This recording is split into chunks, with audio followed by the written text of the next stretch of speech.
When I wrote Life Beyond the Gods, the question many asked was simple. Andy, if you and we in society let go of religion, what remains? 4 of my sharpest critics gave their answers. Tolle would warn, Andy, you let go of the gods but not of the mind that created them. He insisted that it's not enough to abandon belief. One must face the deeper psychology that invented gods in the first place. Armstrong would press another point. You left the church but took the silence with you. Her reminder was that leaving behind religion risks leaving behind a shared moral voice, unless something new is built to carry it forward. Dennett's position added a practical edge. You've exited the church, but forgot to model the exit. His challenge was that leaving is not enough. We need a clear path others can follow. And Peterson would make the cultural warning blunt. Archetypal wisdom embedded in tradition has shaped human culture.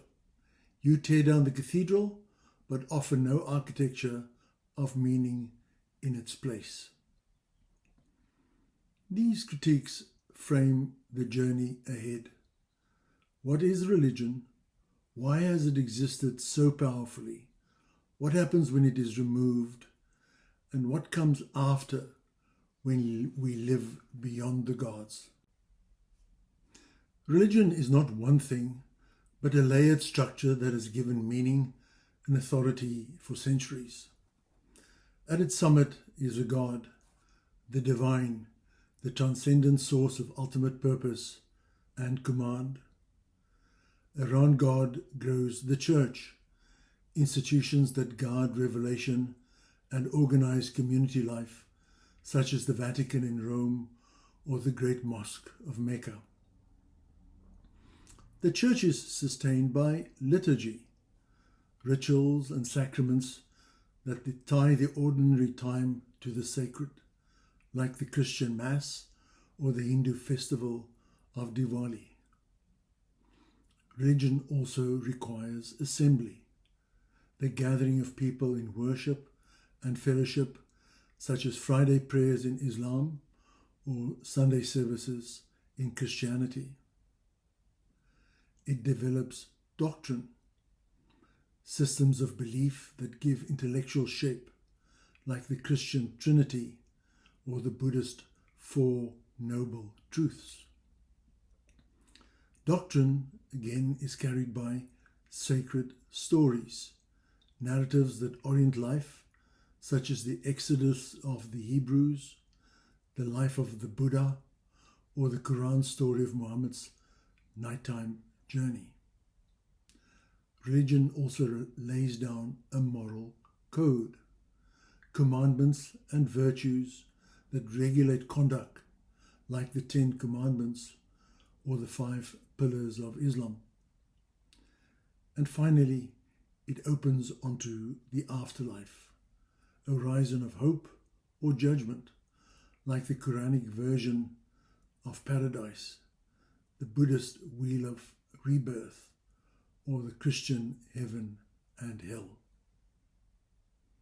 And taken together, these 8 elements, a God, church, liturgy, assembly, doctrine, sacred stories, moral code, and afterlife, make religion not just a belief system, but a comprehensive framework for living. That brings us to the question, why does religion exist? There are only 2 possible and alternative explanations. The first explanation is that religion is the revelation from God to us. For the Abrahamic religions, Judaism, Christianity, and Islam, religion is understood as divine disclosure. Yahweh, God, Allah, speaks into history, giving law, prophets, and sacred word. Religion is divine reality entering our human lives. This conviction shaped the life of Moses, the lawgiver of Israel. On Mount Sinai, he received the commandments from Yahweh, divine law inscribed in stone, binding a people to their God. Religion here was covenant, revelation given, obedience required. It also shaped the ministry of Jesus of Nazareth, who proclaimed himself the Son of God, reinterpreted the law, and embodied divine presence among his followers before returning to God in heaven after his death from crucifixion. For Christians, revelation was not only word, but flesh, God disclosed in human form. It shaped the prophethood of Muhammad, who in the 7th century received the Quran as the final revelation by Allah from the angel Gabriel. For Muslims, the Quran was unmediated word of Allah, guidance for all humanity, complete and perfect. In each case, religion existed because God revealed himself, speaking law, message, and truth into our human history. That brings us to the second explanation why religion exists. We humans needed it, so we developed it. Across history, religion has met specific human needs, filling gaps that otherwise threatened our survival and our cohesion. These needs explain why religion took hold and endured in so many forms. One of the earliest needs was the need to explain the unexplainable. Our ancestors faced storms, plagues, and death without warning. Fear without explanation can be paralyzing. Religion gave stories of gods and spirits that made chaos seem ordered. By imagining causes, we found courage to act. David Hume, the Scottish philosopher and skeptic of superstition, put it clearly. Religion was not revelation, but survival strategy. Scaffolding we built against the terror of ignorance. We also needed religion to codify ethics of how we behave towards others. Rules of fairness and duty were fragile without an anchor. Religion gave them permanence by casting morality as divine command. Once clothed in the sacred, obedience became non-negotiable, and communities could trust shared rules. Immanuel Kant, the German philosopher and architect of moral law, showed how religion worked as a costume for ethics, wrapping rational duty in the weight of the sacred. Another powerful need was the requirement for rulers to control people. Authority seeks legitimacy, and religion delivered it. By presenting rulers and their sons as divinely chosen, religion turned fragile human power into sacred decree. Rebellion became heresy. Obedience became holy duty. At the same time, religion pacified the oppressed with promises of paradise, numbing revolt. Karl Marx, the German economist and revolutionary critic, struck hardest. Religion was the opium of the people, comfort for misery and shield for oppression. I felt the sharpness of Marx's critique most strongly at his grave in London, the city where he wrote Das Kapital. There I saw how his words still echo in debates about class, inequality, and power. But the need was not only political. There was also a moral inversion, a hidden hunger for the revenge of the weak over the powerful. Religion made this possible by turning humility into virtue and strength into sin. Jesus said, Blessed are the meek, for they shall inherit the earth. The powerless inverted the hierarchy, shackling the mighty by elevating meekness. Friedrich Nietzsche, the German philosopher and iconoclast of morality, branded this slave morality. For him, Christianity was not truth, but revenge disguised as virtue, taming our vitality. Alongside ethics and revenge, we also needed religion to be our Father in heaven. Life is insecure, and our authority is often absent. By projecting a cosmic parent into the sky, we found comfort, judgment, and guidance. We hear this in the most familiar of prayers, Our Father, who art in heaven. This met a deep psychological need, but left us dependent on illusion. Sigmund Freud, the Austrian psychoanalyst and theorist of illusion, made the diagnosis sharp. Religion was wish fulfillment, the Father reimagined in the heavens, soothing yet infantilizing. We also carried the deep need to live forever. Mortality has always haunted us. The knowledge that life ends, and with it everything we know. Religion answered with visions of eternity, souls that never die, heavens without end, reincarnations without limit. These images calmed the terror of death and gave us courage to live. Ernest Becker, the American cultural anthropologist, captured it starkly. Much of human striving is a denial of death, an attempt to outlast finitude through faith, legacy, or symbolic immortality. Religion also answered our collective need to worship ourselves as society. Communities require cohesion, and rituals provided. By sanctifying symbols and prohibitions, religion allowed groups to affirm themselves as one body, often as one nation. Worship of gods was in reality affirmation of society and the nation itself. Emile Durkheim, the French sociologist, stripped away the disguise. Religion was society worshipping itself, a mirror in which we saw our authority reflected as sacred. Another was the need to mirror our psyche. The unconscious holds deep patterns shared by all people, what Jung called the collective unconscious.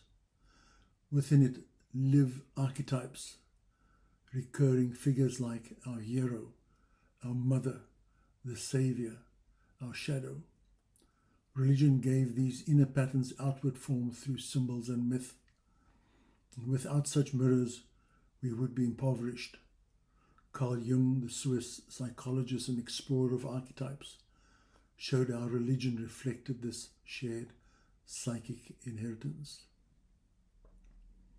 But beyond psychology, there was a raw need, the need to tame our violent nature, most of all in men.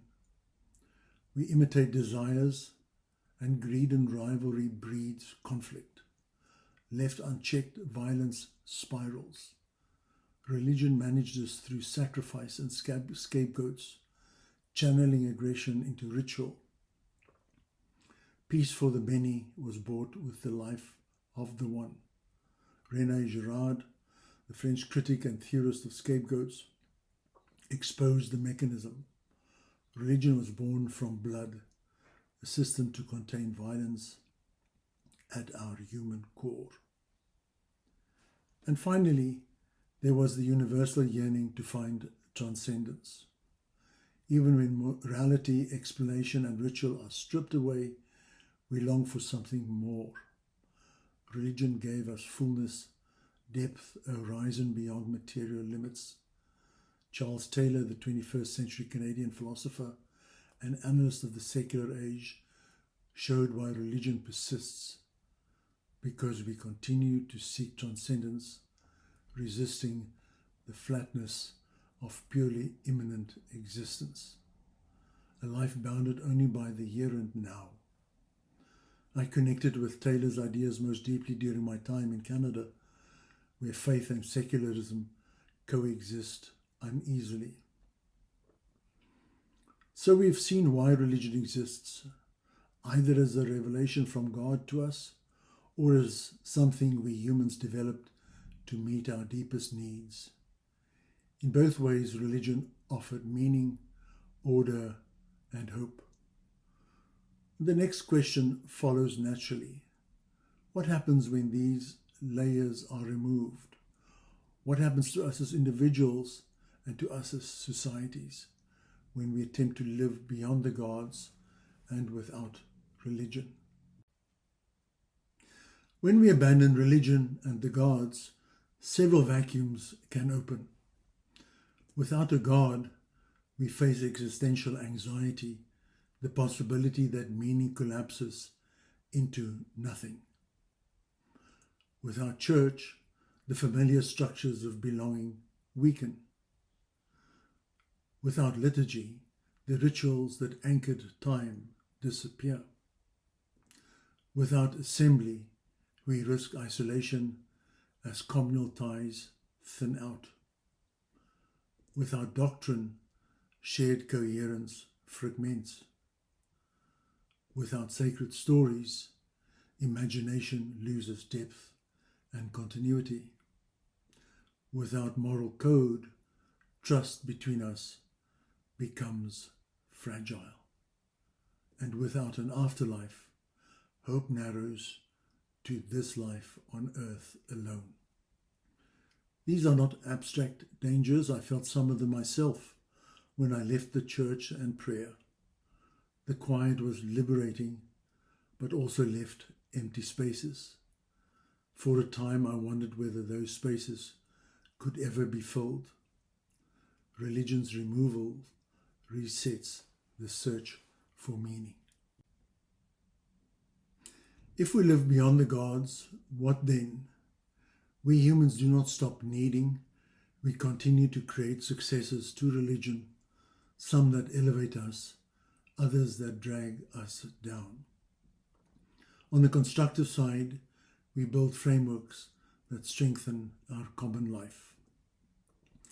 Human rights give us a universal moral code that does not depend on revelation, but on the recognition of our shared dignity. The declaration that every person is entitled to life, to liberty, and equality serves as a secular 10 Commandments, a foundation for trust and justice across cultures. Democracy provides legitimacy through consent rather than divine right. Where once kings claimed authority by the will of God, today leaders must face the will of the people. Elections, constitutions, and civic debate become the new rituals of legitimacy. They are imperfect, often fragile, but they give citizens a voice and a place in shaping the societies they live in. Science explains our origins and the mysteries of the universe. Where creation stories once told us how the world began, cosmology now, biology, and physics give us a narrative written in space and in DNA. Far from draining life of wonder, science deepens our awe. The age of the cosmos, the intricacies of life, the energy and waves that bind matter together. Ecological responsibility sets the planet itself as a horizon of duty. If religion once placed our accountability before God, today we recognize our accountability to the earth that sustains us. Biodiversity loss and the fragility of ecosystems summon us to reverence, not for a heaven above, but for the living world beneath our feet. Philosophy offers principles to reason with, rather than commandments to obey. Kant's imperative, act only on rules you will for everyone, sets a universal standard. Mill's utility, choose actions that maximize happiness and minimize harm, weighs the consequences. Rawls's veil of ignorance, design fairness as if you knew nothing of your status, demands justice without privilege. These become the scaffolding for secular ethics. They do not descend from on high, but emerge from argument, from dialogue, and from reflection. They teach us that morality can be reasoned, debated, and revised without collapsing into chaos. Art, music, and literature give us rituals of beauty, depth, and shared transcendence. A symphony, a painting, a poem can gather us into something larger than ourselves, evoking awe, grief, or joy. Where liturgies once held us in common, concerts, galleries, and novels now provide secular sacraments, feeding the imagination and binding us in shared experience. Community care and civic groups replace the fellowship once found in church halls. From charities, clubs, neighborhood associations, and global NGOs, they feed the hungry, support the vulnerable, and create bonds of solidarity. Where once alms were given as a duty to God, today they are offered as a duty to each other. Even sport provides a ritual, belonging, and the thrill of collective celebration. Stadiums become modern cathedrals. Players are saints and heroes. Sports seasons are liturgical calendar. The anthem before a match, the roar of the crowd, the tears of victory and defeat. These are secular echoes of ancient assemblies, giving energy and identity to communities. Taken together, these successors do more than fill the void left by religion. They reveal our resilience. We continue to craft meaning and solidarity, not by divine decree, but by human effort. Without the gods, we are not empty. We are creative, we are resourceful, and we are capable of building architectures of hope that stand on their own foundations. But, alas, there are also destructive successors. Totalitarianism and extreme nationalism rise to demand the allegiance that religion once commanded. Consumerism turns shopping malls into temples, promising fulfillment but leaving us empty. Conspiracy movements provide myth without truth, a distortion of sacred story. Addiction becomes a ritual of escape. Cults mimic liturgy and assembly but trap followers in fear. And radicalism offers afterlives of violence and martyrdom. Yes, these are the darker echoes of religion, filling the same human needs but twisting them towards harm. So what comes after religion is not emptiness. It is a contested landscape filled with successors. The challenge is ours to choose which ones deepen human flourishing and which ones diminish it.